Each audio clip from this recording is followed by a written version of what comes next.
quero te convidar para abrir a Bíblia comigo em Lucas, Evangelho de Lucas, capítulo 13, versículo 31.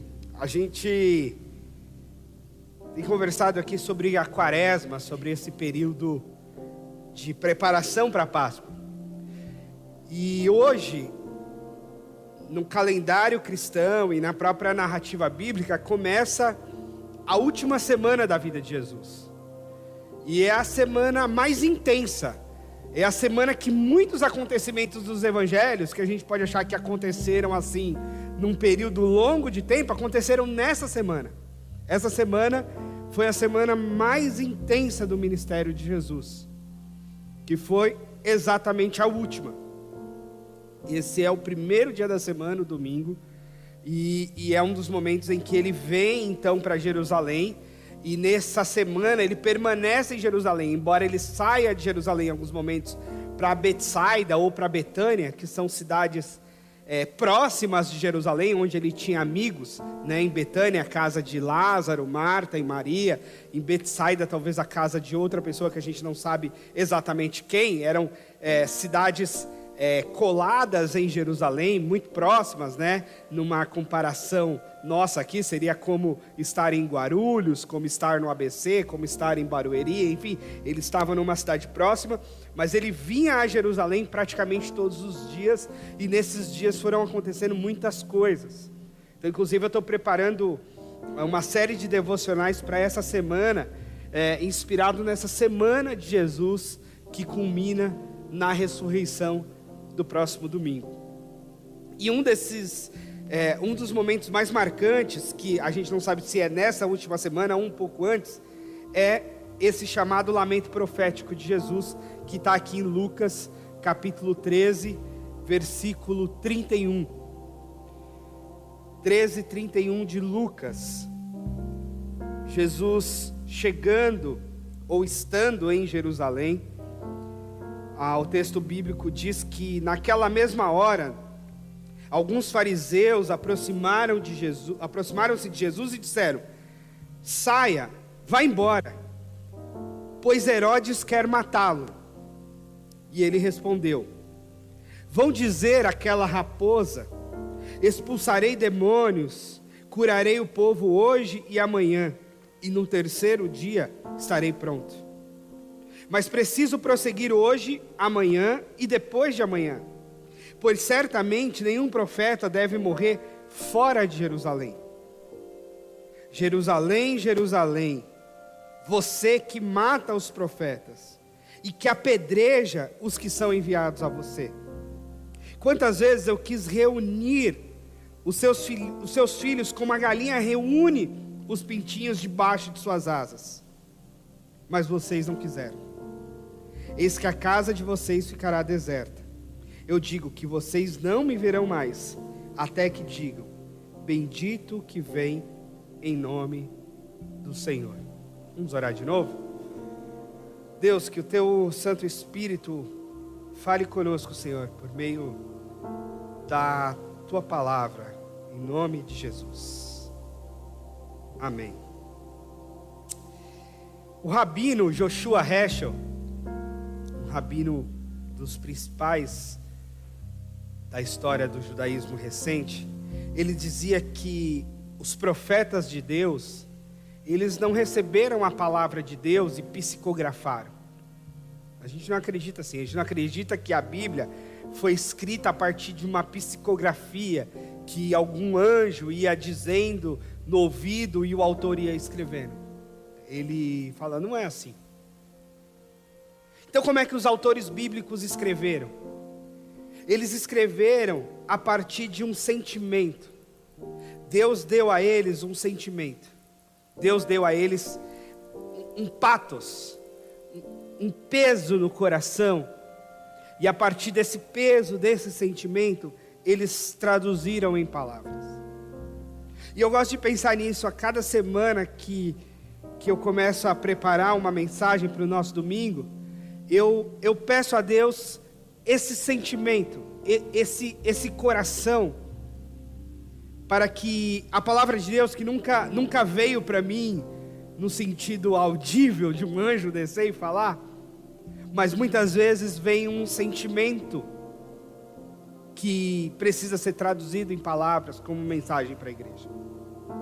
Às vezes é um sentimento bom, um momento de alegria, de ânimo, de festa. Às vezes é um sentimento pesado, de dor, de pesar, de tristeza. E essa semana foi uma semana de pesar. Domingo passado, eu já estava com o coração meio pesado. E aí a gente, lendo e preparando e pensando nessa última semana de Jesus, veio aquela tragédia de uma adolescente que entra numa escola e que assassina uma professora, que fere outras. Aí ontem nós tivemos a perda da irmã Luciana, que nunca esteve aqui com a gente, mas é a mãe do Thales, que sempre está aqui conosco, que já vinha também num estado de câncer terminal, a gente vinha acompanhando, e eu já estava naquela fase de olhar o meu WhatsApp esperando a notícia, né? Porque eu vinha conversando com ele, e ele já vinha com essa consciência, olha, acho que minha mãe acho que não tem muito tempo, acho que ela está nos últimos momentos e etc. E aí na madrugada de ontem veio a notícia que ela faleceu, e aí ontem teve todo o processo de culto fúnebre e enterro no final do dia. Então não dá para deslocar o sentimento e a cabeça desses pesares. Aliado a isso, eu conheço muitas histórias aqui, eu faço questão de conhecer as histórias de muitos de vocês que confiam a mim, e celebro muitas alegrias, mas também carrego a dor de alguns, das dificuldades, das lutas que alguns de vocês estão passando. E o texto bíblico dessa semana é exatamente o texto bíblico em que pesa sobre o coração de Jesus uma dor por aquilo que iria acontecer. E não é só uma dor pessoal, é também uma dor pessoal, porque ele sabe que ele vai morrer, ele sabe que é a última semana de vida dele, tanto que ele lamenta essa última semana, mas ele não lamenta só por ele lamenta por Jerusalém, porque ele sabe que a morte dele vai ser mais uma numa sequência de mortes que se darão mais intensamente depois que ele morrer, porque depois que ele morrer vão matar Estevão, depois que ele morrer vão perseguir outros cristãos, depois que ele morrer vai ter lá o incêndio de Roma que Nero provoca, e os cristãos vão ser condenados e culpados por esse incêndio, e mais mortes haverão, de forma que Jerusalém é destruído o templo, a cidade fica devastada, muita e muita gente chora, muita e muita gente morre. E é esse o lamento de Jesus, quando alguém diz para ele fugir, porque o Herodes, o político, o governador da época, queria matá-lo, e ele se refere a Herodes como aquela raposa, talvez para não dizer um palavrão, né? Ele chama de raposa, talvez ele quisesse dizer um palavrão a respeito de Herodes, mas para não dizer um palavrão ele diz, fala para aquela raposa,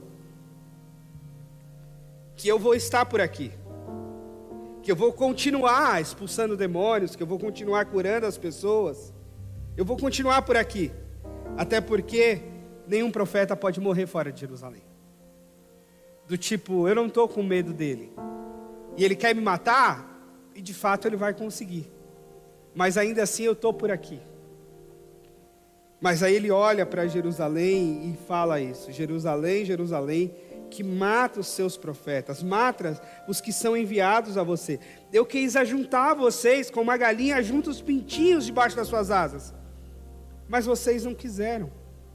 Então a casa de vocês vai ficar deserta, do tipo, as pessoas da casa vão morrer. Isso é muito, muito duro, muito, muito triste. E no nosso mundo evangélico, a gente parece que não quer, ou não gosta, ou não se acostumou a ouvir as coisas mais duras e tristes da palavra, como se necessariamente a vida com Jesus fosse uma vida de plena vitória, de plena bênção o tempo todo, de plena alegria o tempo todo, de uma vida que tudo dá certo o tempo todo. Mas a real não é assim. A vida de Jesus não foi assim. A vida dos discípulos de Jesus não foi assim. E a vida na história da igreja não foi assim. Houve muita dor, houve muito sofrimento, houve muito derramamento de sangue na história da igreja. E não é que a gente se alegre com lutas, e se alegre com mortes, e se alegre com o derramamento de sangue. Não, muito pelo contrário. É justamente nessas lutas, por conta desses derramamentos de sangue, por conta dessas tragédias, é que a gente chora. Então a primeira coisa é, tudo bem chorar. Aliás, é necessário que choremos. É necessário a gente trazer para dentro de nós o sentimento de dor de um mundo em que adolescente invade escola e mata professor. Não tem como não se compadecer e não chorar, porque os nossos filhos estão lá na escola. Os nossos filhos podem ser aqueles que morrem, ou pior, o nosso filho pode ser aquele que mata. Se ele não tiver bem amparado no temor do Evangelho, com o devido cuidado, com o devido respeito pelos seus professores e pelos seus colegas. E eu fico pensando, não só na professora que perdeu a vida, não só no pânico em toda a comunidade escolar, mas inclusive na vida daqueles pais, porque ninguém cria um filho para matar os outros. Ninguém cria um filho para matar um professor, uma professora. Então o peso também de quem criou aquele filho, e sei lá por quê, ou por muitos motivos, ele fez essa loucura. Então, a primeira coisa que eu queria que a gente considerasse é que tem dia que a gente tem que chorar, e que tem dia que é preciso chorar, e que a gente tem que aprender a chorar, chorar mesmo, se colocar de joelhos e chorar, pedir a Deus misericórdia, colocar a nossa cara no pó, como diz os textos do Antigo Testamento, por nós, por nossos filhos, por nosso mundo, ensinar os nossos filhos a chorar. É muito interessante, porque por mais que a gente queira cuidar e abraçar e acolher e cuidar dos nossos filhos da melhor forma possível, e eu gosto dessa ideia e tento praticar isso com meu filho, de cuidar, de acolher, de não deixar ele chorando sem um acolhimento e sem um abraço, mas ainda assim, sabendo que há algumas coisas, algumas situações que é necessário e até pedagógico que ele chore. Porque tem coisa que eu não posso dar, tem coisa que não é agora, tem coisa que não é o momento, tem coisa que não é devido, tem coisa que não é educativo.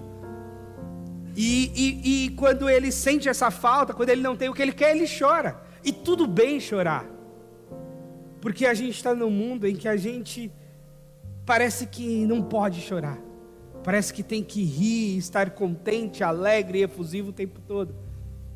Mas a Bíblia ensina para a gente que a gente pode chorar, que a gente deve chorar, que os nossos filhos também podem chorar, e que talvez eles devam chorar em alguns momentos. E tudo bem, porque Jesus próprio chorou. Chorou a angústia da sua própria morte, chorou a angústia da morte daqueles que estavam em Jerusalém, chorou a angústia do pecado do mundo que ele carregava sobre si. E tudo bem, há tempo de chorar. Aliás, o Eclesiastes foi o texto que eu li ontem no velório. Há tempo debaixo do céu para todas as coisas, tempo de rir e tempo de chorar. Essa semana da Páscoa, até a sexta, nós vamos ter muito mais motivos para chorar do que rir. Domingo é o domingo da ressurreição. Vai ser o domingo de rir, vai ser o domingo de alegria, que a gente vai fazer um culto aqui, cheio de louvor, cheio de canto. Mas até lá, a gente não pode apagar o sofrimento.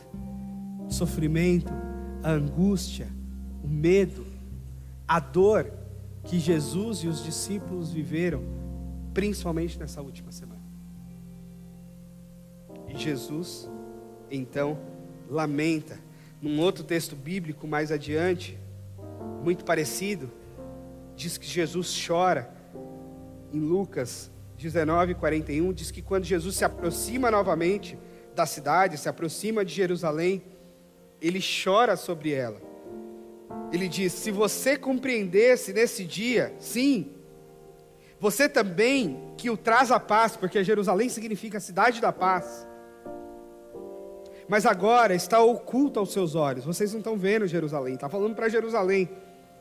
Virão dias em que os seus inimigos construirão trincheiras contra você, rodearão e cercarão de todos os lados, e também lançarão por terra vocês e seus filhos. Não deixará pedra sobre pedra, porque você não reconheceu a oportunidade que Deus te concedeu.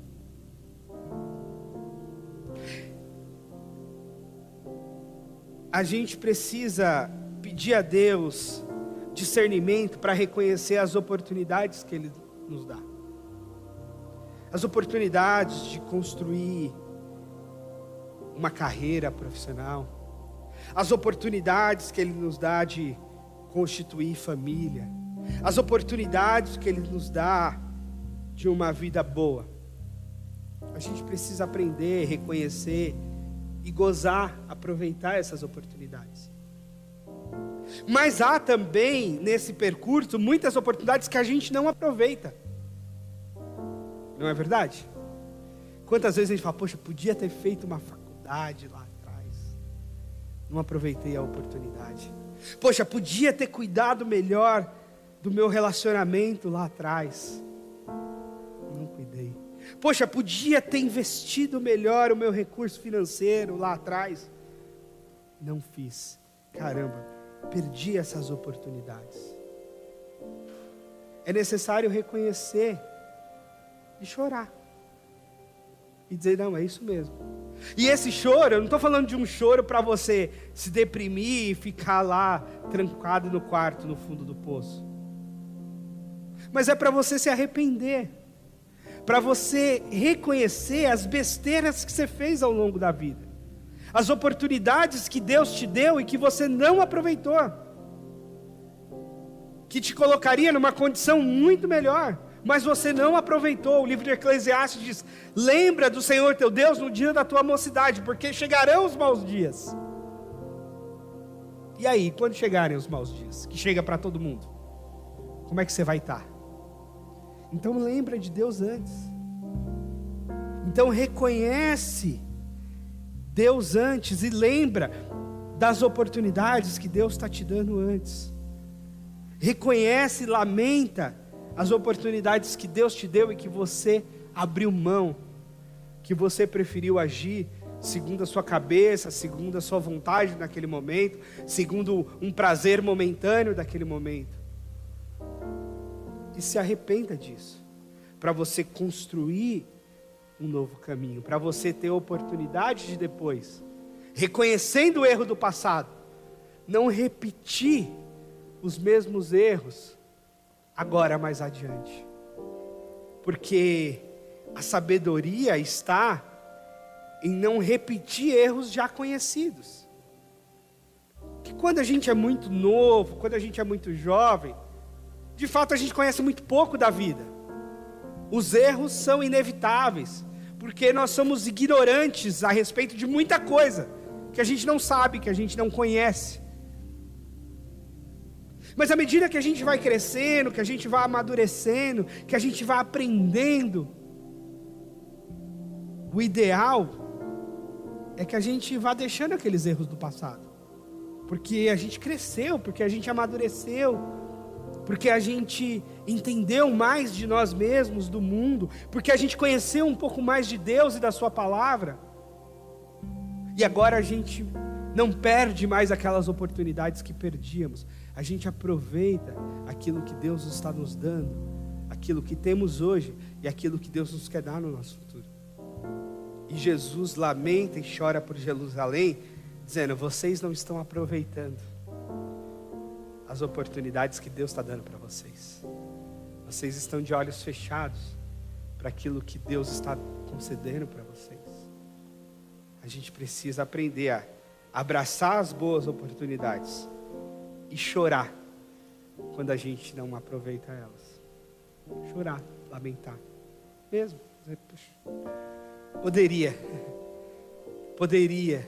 Eu poderia ter sido um aluno muito melhor nos meus tempos de estudante de colégio.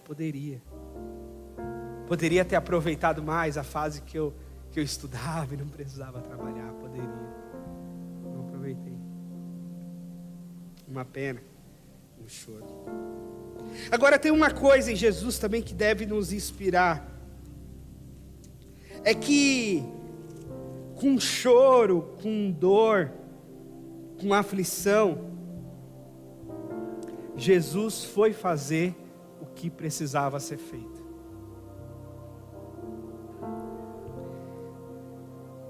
E a vida adulta, ela é cheia de coisas das quais a gente não quer fazer, mas a gente tem que fazer. E essa é a vida adulta. Bem-vindo à vida adulta. Tem um monte de coisa que a gente não quer fazer. Quantas segundas-feiras a gente não queria levantar? Quantos dias a gente não queria encarar o trabalho? Quantos dias e quantas coisas do nosso trabalho a gente não gostaria de fazer? Quantas coisas a gente teve que se comprometer e teve que fazer? Quantos chefes truculentos a gente tem que aguentar? Porque a gente tem que dar conta mesmo. Porque a gente tem que sustentar nossa família, porque a gente tem que pagar nossas contas, porque a gente tem que cumprir com os nossos deveres e com a nossa missão. E essa é a vida adulta. Essa é a vida de quem é maduro. É fazer o que não se quer fazer. É muito engraçado lá em casa, né? Quando a Cris diz assim: você não quer ir lá lavar a louça? Eu falo: não, lógico que não. Mas tem que lavar.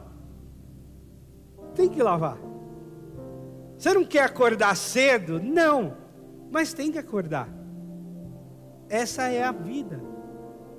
Essa é a vida. Até meu filho de 2 anos não quer acordar de manhã para ir para a escola e tem que acordar.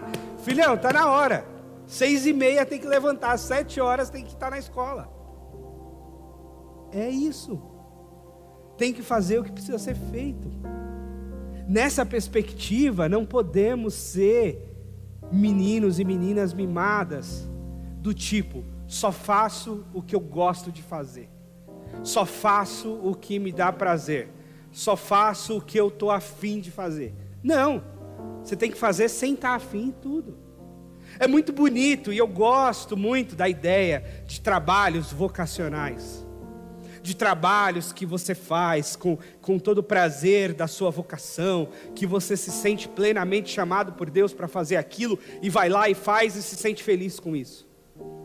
Eu me sinto privilegiado de ser pastor, porque eu me sinto realizado profissional e vocacionalmente. Mas isso nem sempre foi a realidade da minha vida, e eu sei que essa não é a realidade da maioria das pessoas. Que a maioria das pessoas não se sente realizada no trabalho, não se sente super vocacionada para aquilo que está fazendo, não acha que está no trabalho lindo e maravilhoso, mas quer saber? Está lá, porque tem que estar, porque precisa estar, porque tem compromissos assumidos, porque tem filho para criar, porque tem conta para pagar. E é isso mesmo, Jesus nos ensina também sobre isso. Jesus fez o que tinha de fazer, mesmo sem vontade. Sabe aquela coisa, engole o choro e vai? Jesus engoliu o choro e foi. E tudo bem, e é isso mesmo, engole o choro e vai. Engole o choro e faz aquilo que você não gostaria de fazer, mas que precisa fazer.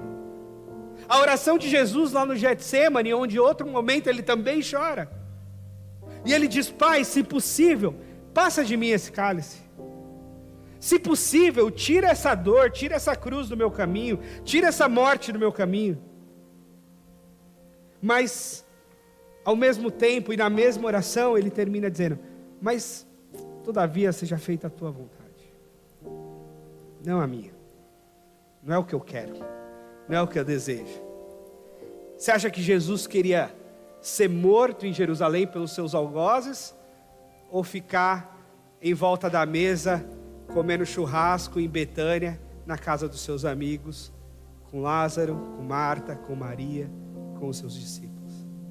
O que era melhor para ele? Melhor para ele estar na mesa com os amigos, pessoas que concordam com ele, pessoas que o amavam, pessoas que estavam à volta dele, com pessoas que sustentavam o ministério dele. Sim, discípulos, discípulas, mulheres sustentaram o ministério de Jesus. Jesus não tinha trabalho formal nos 3 anos, recebia ofertas e estava com as pessoas e vivia a partir disso. Mas ele teve de engolir o choro e enfrentar a morte, enfrentar a cruz, enfrentar a humilhação, enfrentar a dor que significou essa vivência em toda essa semana, enfrentar a traição de Judas, enfrentar a negação de Pedro, enfrentar tudo isso para fazer aquilo que precisava ser feito. Aquela escola onde pais, professores e crianças choram e choraram a morte daquela professora, precisa reabrir. Os professores precisam voltar a trabalhar, os alunos precisam voltar a ter aula. Tem que ir e tem que fazer. Às vezes precisa tomar um remédio, toma um remédio. Precisa fazer terapia, faz terapia. Mas vai, porque tem que ir. Porque se a gente se prostrar, se a gente resolver todo mundo segunda-feira ficar deitado na cama assistindo Netflix, como é que vai ser o mundo? Se o lixeiro resolver não trabalhar, o lixo toma conta da cidade. Se os motoristas resolverem não dirigir, não vai ter como a gente se movimentar pela cidade. Se os bancos resolverem não trabalhar, os bancários, não vai ter movimentação financeira. Se o metrô parar, como parou esses dias, a cidade fica o caos. Eu não estou falando aqui contra o direito de greve, acho que todo mundo tem, todas as categorias têm e podem fazê-lo. Mas eu estou falando que com dor, com insatisfação, fazer o que não se quer, faz parte da vida, e a gente tem de ir. E é muito admirável, e a gente precisa valorizar isso. As pessoas que vão, mesmo sem querer ir. As pessoas que trabalham, mesmo desanimadas, mesmo chorando, mesmo tristes, mesmo em luto, que vão. Porque é isso mesmo. Eu tenho certeza que o Thales, que perdeu a mãe dele, esse luto vai durar muito tempo. É 1 ano de luto quando você perde alguém assim. É 1 ano no mínimo de vivenciar todas as datas, de viver tudo isso sem aquela pessoa tão amada. Mas não é 1 ano sem trabalhar, não é 1 ano sem estudar, não é 1 ano sem cumprir as tarefas. É trabalhar com luto e tudo, com dor e tudo, com choro e tudo. É ir, é fazer o que precisa ser feito, do jeito que dá, do jeito que pode. Mas aí, o Martin Luther King, que era um pastor batista que lutou muito pelos direitos civis nos Estados Unidos contra o racismo, ele dizia que nós devemos correr na direção da nossa missão. Mas se a gente não der conta de correr, que a gente deveria andar na direção da nossa missão. E se a gente não desse conta nem de correr nem de andar, a gente deveria se arrastar, mas ainda assim continuar na direção da nossa missão, seguir adiante, do jeito que dá, do jeito que a gente consegue. E aí a vida vai ser exatamente isso, dias lindos, maravilhosos, contentes, em que a gente vai feliz da vida, se for o dia do pagamento, se for a sexta-feira que vai sair mais cedo e curtir um happy hour, quem sabe? Ou se for a segunda-feira de greve no metrô, de caos no trânsito. Mas a gente tem que ir. E não dá para escolher. Não, hoje eu estou bom, hoje eu vou. Hoje eu não estou legal, hoje eu não vou. Não dá. Talvez as crianças, talvez os adolescentes, né? Tem uma certa opção, né? Hoje eu não vou para a escola hoje, que hoje não estou afim.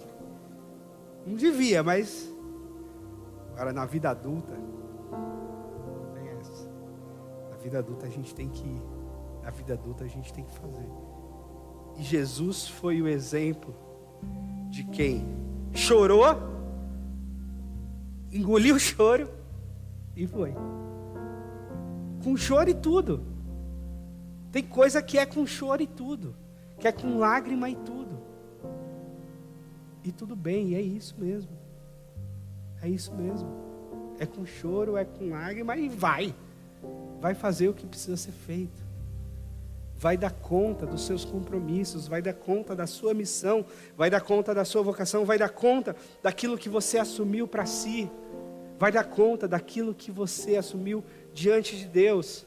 Vai com choro, vai com lágrimas, mas vai. E eu quero convidar você exatamente para isso, para você chorar, sem ter medo, sem ter vergonha. Homem também chora, não tem problema. Pode chorar.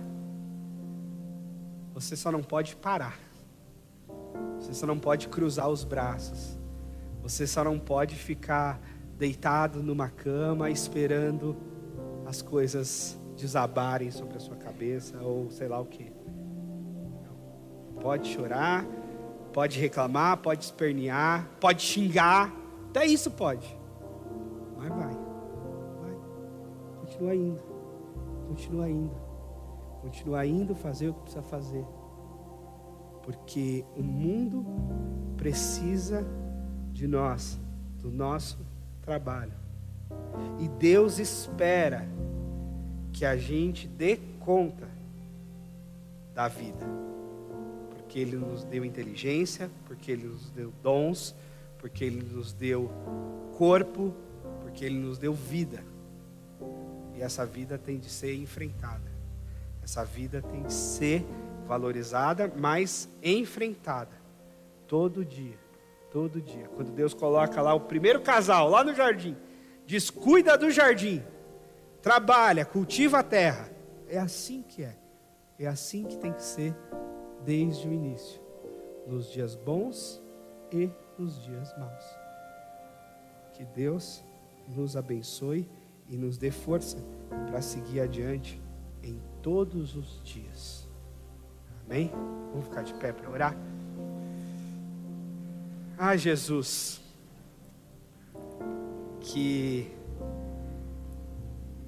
pesada foi essa semana para o Senhor, e que pesadas são às vezes as nossas semanas, Senhor. Eu conheço algumas dores dos meus irmãos aqui, alguns que estão sofrendo com peso de lutas na justiça, com peso de lutas na saúde, com peso de lutas financeiras, com peso de lutas no trabalho, com peso de lutas nos relacionamentos. Senhor, nos dá força para carregar também a nossa cruz, para dar conta de seguir caminhando com as nossas dores mesmo, com as nossas lutas mesmo, com as nossas aflições também. Nos dá força, Senhor, nos dá coragem para levantar de manhã, fazer a nossa oração e ir para a luta, fazer a nossa oração e seguir adiante, ainda que com choro, ainda que com lágrimas, ainda que com lamentos, ainda que com tristezas, ainda que com ansiedades, ainda que com depressão, ainda que com qualquer outra coisa, ainda com dores físicas, emocionais. Com tudo isso, Senhor, nos dá força para seguir adiante, coragem para enfrentar o dia a dia.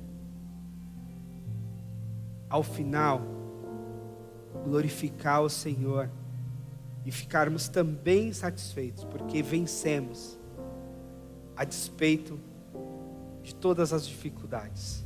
Vencemos, venceremos, porque o Senhor Jesus venceu. E nós temos uma vitória maior de todas, garantida pelo Senhor na cruz. Mas isso não tira de nós as aflições do dia a dia, mas nos dá coragem para enfrentar, Senhor. Dá-nos coragem, Pai. Dá-nos força. Em Teu nome. Amém. Amém. Que Deus te abençoe. Que você tenha uma semana abençoada e fortalecida, para que você a enfrente com todas as suas batalhas.